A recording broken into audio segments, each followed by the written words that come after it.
Assalamualaikum warahmatullahi wabarakatuh. Halo teman-teman, berjumpa lagi di kanal YouTube Teman Ngerjain Soal. Di dalam video ini saya akan membersamai kalian untuk mencoba mengerjakan soal P3K Sosiokultural untuk Tenaga Kesehatan Kejaksaan Republik Indonesia tahun 2025. Jika nanti jawaban maupun pembahasan yang saya sampaikan menurut kalian tidak sesuai seperti yang kalian pikirkan atau kalian punya jawaban yang berbeda dengan saya, silahkan kalian menyampaikannya di kolom komentar untuk dijadikan bahan pembelajaran bersama. Oke, tanpa berlama-lama lagi, langsung saja kita menuju soal yang pertama. Dalam suatu kegiatan pelayanan kesehatan terpadu yang diselenggarakan Kejaksaan di daerah 3T, Anda ditugaskan untuk mendampingi masyarakat dari berbagai latar belakang budaya dan bahasa. Saat memberikan edukasi kesehatan, Anda menyadari bahwa sebagian masyarakat kesulitan memahami bahasa Indonesia formal. Sikap Anda sebaiknya A. Menyampaikan materi seadanya agar kegiatan tetap berjalan sesuai waktu yang ditentukan.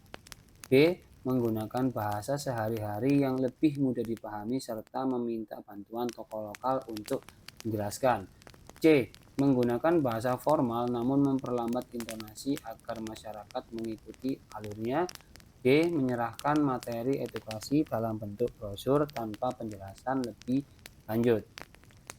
Nah, silakan teman-teman pause dulu videonya untuk mencari jawabannya. Jika sudah, mari kita bahas bersama-sama. Jadi untuk pertanyaan nomor 1 ini teman-teman, jawaban yang paling tepat menurut saya adalah opsi yang B ya teman-teman ya, yang ini ya, yang B, yang memiliki poin 4. Kenapa? Karena kita ini kan di sini bertugas sebagai pelayan kesehatan terpadu gitu ya, dari kejaksaan gitu di daerah 3T. Kita dihadapkan kondisi di mana kita audiens kita gitu ya adalah masyarakat dari berbagai latar budaya dan bahasa. Nah, saat kita memberikan edukasi kesehatan, kita ini mendapatkan kesulitan yaitu masyarakat sekitar sulit untuk memahami bahasa Indonesia formal. Sehingga kalau misalkan kita teruskan gitu ya, seperti yang di opsi A ini menyampaikan materi seadanya, ini justru akan menjadi sesuatu yang tidak baik ya teman-teman. Apa yang kita sampaikan tidak dapat dipahami gitu. Kita terus aja gitu, itu kurang baik. Kemudian yang C, menggunakan bahasa formal tapi memperlambat intonasinya. Ini juga kurang tepat ya teman-teman. Udah jelas di dalam soalnya masyarakat itu kesulitan dengan bahasa Indonesia formal meskipun kita memperlambat intonasinya gitu ya. Kemudian yang D, menyerahkan materi edukasi ini juga sebenarnya bagus gitu ya, karena kita berusaha untuk menggunakan media pembelajaran dalam bentuk brosur, tapi kurang baiknya adalah tidak dijelaskan lebih lanjut gitu ya. Jadi menurut saya yang paling tepat yaitu yang B ya teman-teman. Jadi kita mengubah bahasa sehari-hari yang gampang dipahami dan meminta bantuan tokoh lokal untuk menjelaskannya. Itu tadi adalah pertanyaan pertama ya teman-teman. Sekarang kita lanjut ke pertanyaan yang kedua. Anda merupakan tenaga kesehatan di klinik Adiaksa. Suatu hari, seorang pasien datang dalam keadaan panik karena mengira dirinya terkena penyakit serius. Namun setelah diperiksa hasilnya negatif. Ia tetap merasa ketakutan karena trauma masa lalu. Sikap Anda sebaiknya adalah A. Menjelaskan hasil pemeriksaan secara tegas agar pasien tidak membesar-besarkan situasi. B. Memberikan pemahaman medis dengan empati dan menyarankan pendampingan psikologi jika perlu. C. Meminta pasien untuk pulang dan menenangkan diri terlebih dahulu sebelum kembali ke kondisi. D. Menyerahkan hasil pemeriksaan tanpa menjelaskan lebih lanjut agar pasien mencari opini kedua. Nah, silakan teman-teman pause terlebih dahulu. Jika sudah mendapatkan jawabannya, mari kita jawab pembahasannya bersama-sama.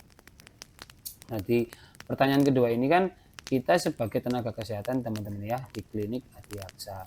Kita kedatangan seorang pasien nih ya, yang dia sedang panik karena takut kena penyakit serius. Tapi setelah diperiksakan hasilnya negatif gitu ya. Nah, tentunya sikap yang bisa kita berikan adalah, kalau saya yang paling baik adalah yang B ya teman-teman ya, memberikan pemahaman medis dengan empati dan menyarankan pendampingan psikologis jika diperlukan gitu. Jadi tetap kita sebagai tenaga kesehatan di sini kan harus memberikan edukasi, memberikan pendampingan gitu ya, dan juga memberikan gambaran-gambaran maupun kondisi-kondisi medis yang perlu dipahami oleh pasien kita gitu ya. Sehingga opsi yang B ini yang paling bagus, bernilai 4 gitu teman-teman ya. Kalau menjelaskan hasil pemeriksaan secara tegas agar tidak membesar-besarkan situasi ini, ya kita berusaha memahamkan lah ya, memahamkan bahwa fisiknya tidak ada masalah gitu, tapi tidak dengan cara-cara yang baik. Ini terkesan apa ya, udah pemaksaan gitu lah. Kemudian yang C, minta pasien pulang, udah ini udah kurang tepat lah ya, karena kan dia yang merasa ketakutan gitu, jadi dia perlu pendampingan. Kemudian yang D, menyerahkan hasil pemeriksaan tanpa menjelaskan lebih lanjut, ini juga sesuatu yang kurang baik teman-teman, jadi jangan dipilih ya kalau yang D ini. Nah oke, sekarang kita lanjut ke pertanyaan ketiga. Dalam kegiatan posyandu di lingkungan rumah tahanan, Anda bekerja sama dengan petugas dan warga binaan yang aktif menjadi kader kesehatan. Salah satu kader membuat kesalahan dalam mencatat data anak-anak warga binaan. Sebagai tenaga kesehatan profesional, sikap Anda adalah A. Menegur kader secara langsung di depan umum agar tidak mengulangi kesalahan. B. Membetulkan kesalahan-kesalahan secara diam-diam tanpa memberitahu kader tersebut. C. Memberikan evaluasi dan bimbingan secara santun agar kader memahami dan memperbaiki catatan ke depannya. D. Melaporkan kesalahan kader ke atasan agar tidak diberi tugas serupa di masa mendatang. Nah, silakan teman-teman pikirkan terlebih dahulu jawaban untuk pertanyaan nomor 3 ini. Jika sudah, mari kita bahas bersama-sama. Jadi di pertanyaan nomor 3 ini, kita sebagai tenaga kesehatan yang sedang bertugas di kegiatan posyandu ya, di lingkungan rumah tahanan. Nah, kita ini bekerja bersama petugas dan warga binaan yang aktif menjadi kader-kader kesehatan. Nah, salah satu kader ini membuat kesalahan dalam mencatat data anak-anak warga binaan. Sebagai tenaga kesehatan yang profesional, apa yang perlu kita lakukan? Nah, kalau yang A ini menegur secara langsung di depan umum agar tidak mengulangi kesalahan, ini mungkin maksudnya bagus gitu ya, mengingatkan, tapi tidak dilakukan dengan situasi dan lokasi yang tepat gitu. Karena dilakukan di depan umum. Kalau di depan umum ini kesannya nanti kita mempermalukan kadernya gitu. Ini menurut saya kurang tepat, bernilai poin tertinggi. Kemudian membetulkan kesalahan secara diam-diam tanpa memberitahu kader tersebut. Baik sih ya, kita membenarkan sesuatu yang salah tapi tidak kita lakukan tanpa seizin daripada kadernya, tanpa kita ngomong terlebih dahulu. Ini juga kurang tepat. Memberikan evaluasi dan bimbingan secara santun agar kader memahami dan memperbaiki catatan ke depan. Ini bagus ya. Jadi kita ya memberikan evaluasi, kita mengingatkan. Jadi tidak hanya sekedar mengingatkan, tapi kita sebagai rekan kerja yang baik, kita memberikan bimbingan juga secara santun gitu ya, agar dia bisa memahami dan memperbaiki catatannya gitu ya. Nah, kalau yang D ini sudah pasti salah ya. Melaporkan kesalahan kader ke atasan agar tidak diberi tugas serupa di masa mendatang. Ini melimpahkan apa ya, tugasnya langsung ke atasan gitu ya. Padahal seharusnya kita sebagai sesama rekan kerja itu kan bisa memberikan evaluasi terlebih dahulu, mengingatkan, tidak tiba-tiba langsung ke atasan. Nah, itu tadi adalah pertanyaan nomor 3. Sekarang kita lanjut ke pertanyaan keempat. Dalam kegiatan penyuluhan bahaya narkoba di sekolah, Anda diminta menyampaikan materi kepada siswa SMA. Di tengah penyuluhan, ada siswa yang menunjukkan sikap tidak peduli dan bermain aktif. Apa sikap terbaik Anda? A. Memarahi siswa tersebut agar menjadi contoh bagi siswa lain. B. Melanjutkan materi tanpa menghiraukan siswa tersebut karena yang lain fokus. C. Mengajak siswa tersebut berdialog dan memberi ruang untuk bertanya agar dia merasa dilibatkan. Atau D. Menyuruh siswa tersebut keluar dari ruangan agar tidak mengganggu suasananya. Nah, untuk pertanyaan nomor 4 ini silakan teman-teman cari jawabannya terlebih dahulu. Jika sudah, mari kita bahas bersama-sama.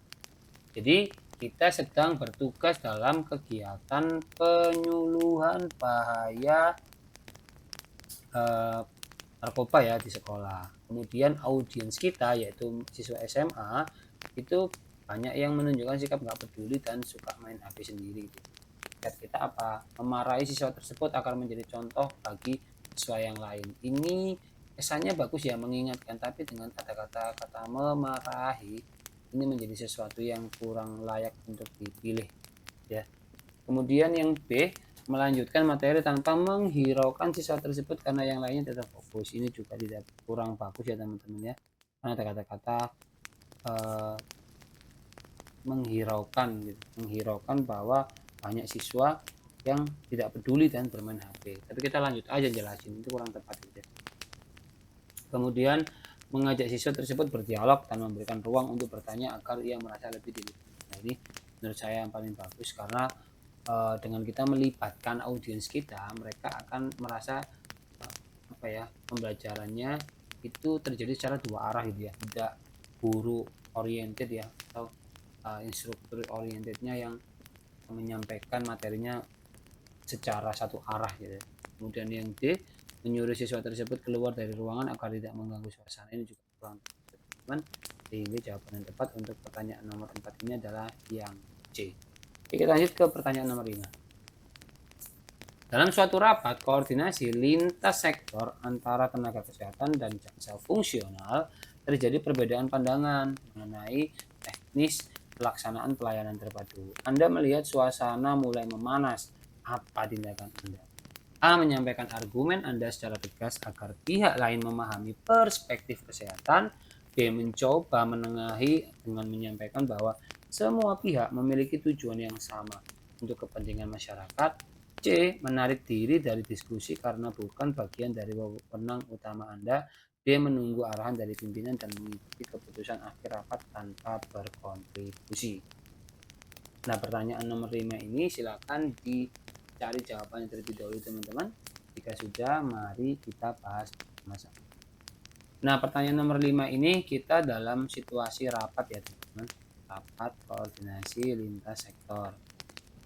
Bersama siapa? Dengan tenaga kesehatan dan jaksa fungsional. Nah, di sini kita ini terjadi perbedaan pendapat ya dalam rapat tersebut. Apa yang diperdebatkan yakni berkaitan dengan teknis pelaksanaan pelayanan terpadu. Nah, tiba-tiba dari diskusi perbedaan pandangan tadi mulailah memanas kondisinya gitu ya. Nah, apa yang kita lakukan sebagai orang yang ada di sana pada waktu itu? Oke, kalau menyampaikan argumen Anda secara tegas agar pihak lain memahami perspektif kesehatan. Ini bagus, cuman kesannya itu lebih kita memaksakan bahwa argumen kita itu yang terbaik gitu ya, dan harus diiyakan atau dilaksanakan oleh lawan bicara kita gitu ya. Ini kurang, atau lawan diskusi kita itu kurang bagus ya.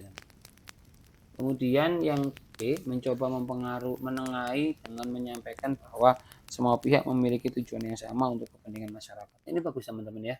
Ini bagus, kita simak dulu. Kemudian menarik diri dari diskusi, ini jelas bukan lah ya. Ini sikap yang tidak bertanggung jawab. Menunggu arahan dari pimpinan dan mengikuti keputusan akhir tanpa berkontribusi, ini juga ya. Karena kita ini sebenarnya punya kapasitas, punya kemampuan untuk bisa setidaknya menengahi lah agar tidak terjadi tindakan-tindakan yang di luar daripada tindakan yang tidak kita inginkan dalam sebuah diskusi. Jadi jawaban yang tepat adalah yang B ya teman-teman. B. Yakni mencoba menengahi. Kita bisa menengahi dan dengan cara apa? Kita memberikan pemahaman bahwa semua pihak memiliki tujuan yang sama untuk kepentingan masyarakat. Jadi teman-teman, untuk pertanyaan nomor 5, sekarang kita lanjut ke pertanyaan ke-6. Anda sedang bertugas dalam kegiatan bakti sosial kesehatan bersama kejaksaan. Salah satu peserta terlihat enggan mengikuti pemeriksaan karena latar belakang kepercayaan tertentu. Sebagai tenaga kesehatan, sikap Anda adalah A. Menyampaikan bahwa pemeriksaan ini bersifat wajib dan demi kepentingan umum. B. Memaksanya ikut agar tidak merusak jalanan ke kegiatan yang sudah terjadwal. C. Menghormati pilihannya dan mengajak berdiskusi secara pribadi untuk memahami kekhawatirannya. Atau D. Melaporkannya pada panitia kegiatan agar ditindak sesuai aturan. Nah, untuk pertanyaan nomor 6 ini silakan dicari jawabannya terlebih dahulu. Jika sudah, mari kita bahas bersama-sama. Nah, di sini kita nih bertindak atau bertugas dalam kegiatan bakti sosial kesehatan bersama kejaksaan. Nah, salah satu peserta terlihat enggan mengikuti pemeriksaan, nggak mau mengikuti pemeriksaan ya. Kemudian karena latar belakang kepercayaan tertentu. Nah, ini disebabkan karena adanya perbedaan latar belakang kepercayaan. Sebagai tenaga kesehatan, sikap kita adalah A. Menyampaikan bahwa pemeriksaan ini bersifat wajib dan demi kepentingan umum. Ini bagus, menegaskan sesuatu yang sangat bersifat wajib, tapi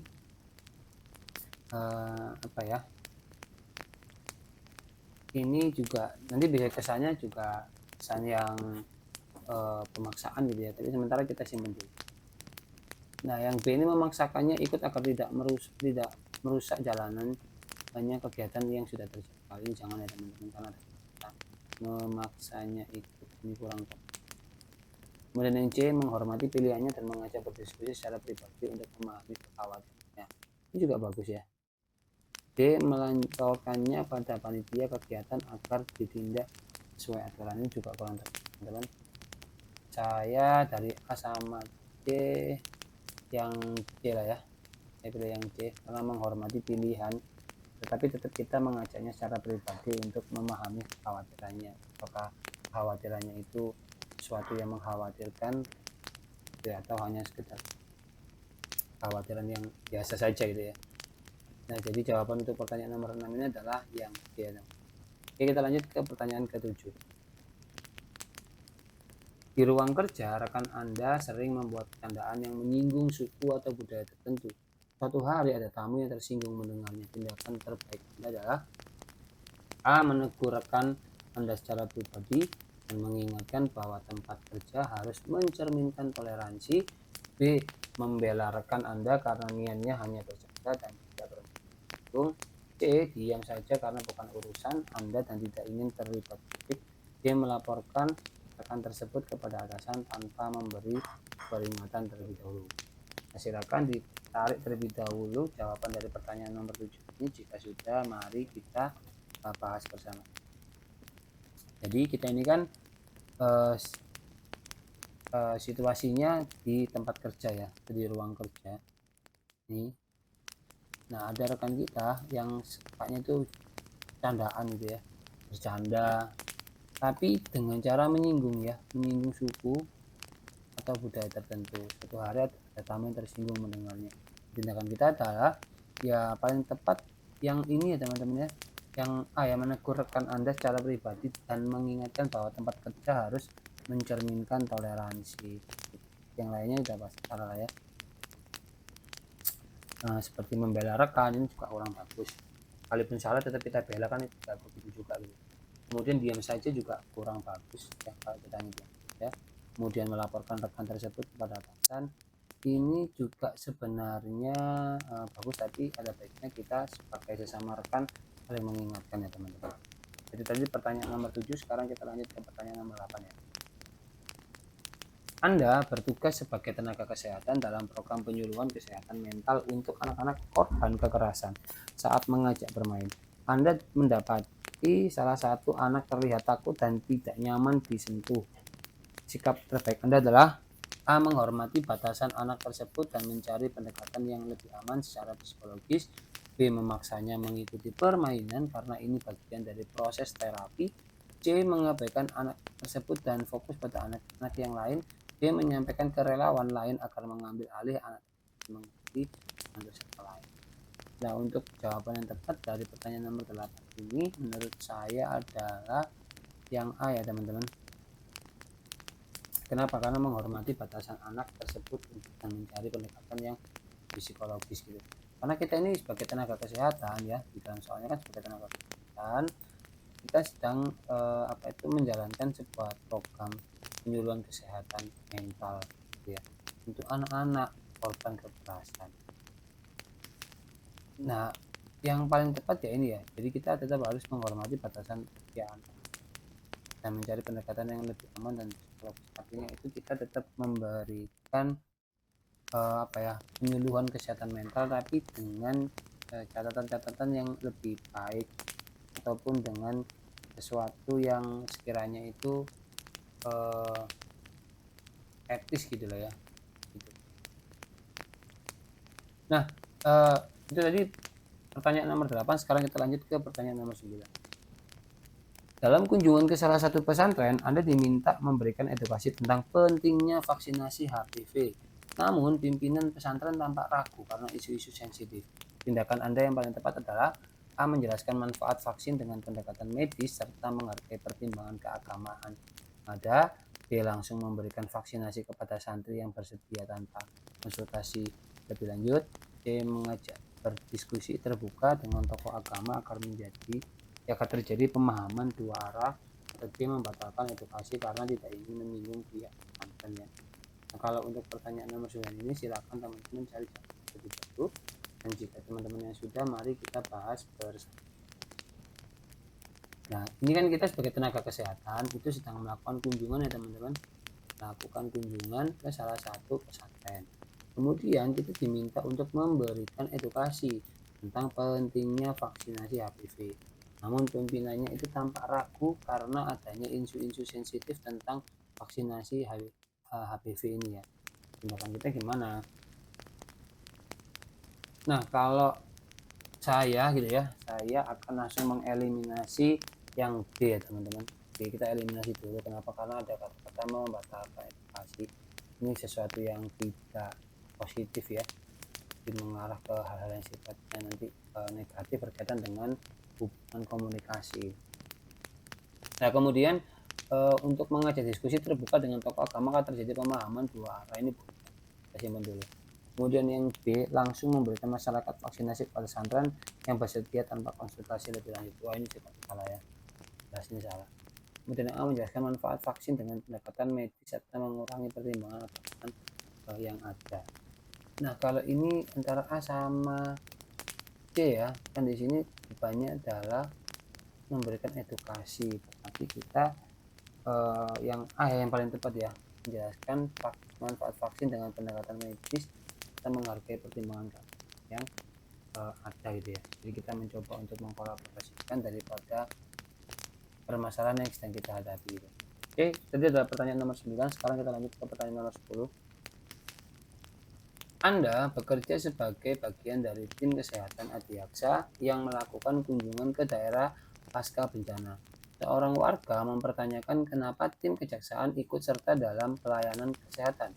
Sikap Anda dalam merespon pertanyaan tersebut adalah A. Menjelaskan bahwa kejaksaan juga memiliki misi pelayanan publik dan kesehatan masyarakat. B. Menganggap pertanyaan warga tidak penting dan tetap bekerja seperti biasa. C. Meminta warga bertanya langsung kepada jaksa yang ikut dalam rombongan. D. Memberi penjelasan singkat bahwa ini program kolaboratif lintas instansi. Nah, silakan teman-teman cari jawabannya terlebih dahulu. Jika sudah, mari kita bahas bersama. Nah, di sini dalam soal kita bekerja sebagai bagian dari tim kesehatan Adiaksa ya teman-teman, yang sedang melakukan kunjungan ke daerah pasca bencana. Ada warga yang mempertanyakan gitu loh, kenapa tim kejaksaan ikut serta dalam pelayanan kesehatan. Nah, kita ditanya nih, sikap kita dalam merespon pertanyaan itu adalah, kalau yang A menjelaskan bahwa kejaksaan juga memiliki misi pelayanan publik dan kesehatan masyarakat, ya, kita tandai dulu. Kemudian B, menganggap pertanyaan warga tidak penting dan tetap bekerja seperti biasa. Ini adalah sesuatu yang respon yang tidak bagus teman-teman ya. Jadi saya anggap kurang layak untuk dipilih, atau poinnya kecil lah ya. C. Meminta warga bertanya langsung kepada jaksa yang ikut dalam rombongan. Boleh juga, tapi ini juga tidak baik ya, karena kita lepas tanggung jawab. Kemudian yang D, memberi penjelasan singkat bahwa ini adalah program kolaboratif lintas instansi. Boleh saja ya, kalau misalkan memang tim kesehatan Adiaksa ini adalah lembaga yang terpisah dari instansi kejaksaan. Tapi kalau misalkan ini adalah satu instansi, maka opsi yang D ini kurang tepat ya. Jadi yang paling tepat menurut saya adalah yang A ya teman-teman, menjelaskan bahwa kejaksaan juga memiliki misi pelayanan publik dan kesehatan masyarakat. Meskipun yang ditangani di kejaksaan adalah selalu berkaitan dengan pelanggaran hukum dan lain sebagainya gitu ya. Nah, itu tadi adalah pertanyaan ke-10. Nah, kita sudah sampai di ujung video teman-teman. Saya ucapkan terima kasih dan sampai jumpa lagi. Mohon bantuannya untuk subscribe video ini atau subscribe channel Teman Ngerjain Soal agar kalian tidak ketinggalan berbagai macam jenis update pembahasan soal-soal yang lainnya. Saya doakan teman-teman yang sedang mempersiapkan diri untuk ikut tes P3K tenaga kesehatan di Kejaksaan Republik Indonesia di tahun ini bisa mendapatkan hasil yang optimal dan bisa diterima di Kejaksaan Agung. Amin amin ya rabbal alamin. Akhir kata, wassalamualaikum warahmatullahi wabarakatuh.